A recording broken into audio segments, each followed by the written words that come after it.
শরীয়তপুরের জাজিরা উপজেলার দক্ষিণ দুবলদিয়া কাজীকান্তি গ্রামে তুচ্ছ ঘটনাকে কেন্দ্র করে ব্রাক শিশু নিকেতনের ৪র্থ শ্রেণীর এক শিক্ষার্থীকে শারীরিকভাবে নির্যাতনের অভিযোগ পাওয়া গেছে।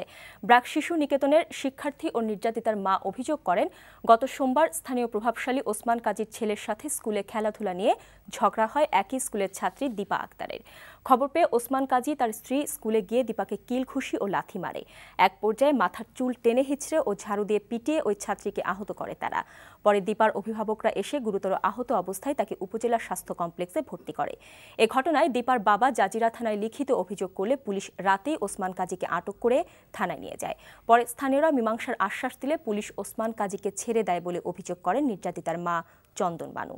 ধরে নিয়ে গেছে পুলিশে রাত ৩টা বাজে ধরে নিয়েছে। পরে সকালে গ্রামের মাদুরা ঘুষ খাইয়া ওরে ছাড়াই লইছে। আমাকেও কোনো জিগাই ওরে ছাড়াই আনে নাই। এটার বিচার আমরা চাই। প্রাথমিক একটা অভিযোগ করছে, পরে স্থানীয় লোকজন বলছে যে ঘটনার ব্যাপারটা স্থানীয়ভাবে আপোষ করে নেবে বা দ্বিপক্ষ যদি আপোষে রাজি নাই আমরা নিয়মিত মামলা নিয়ে নেব।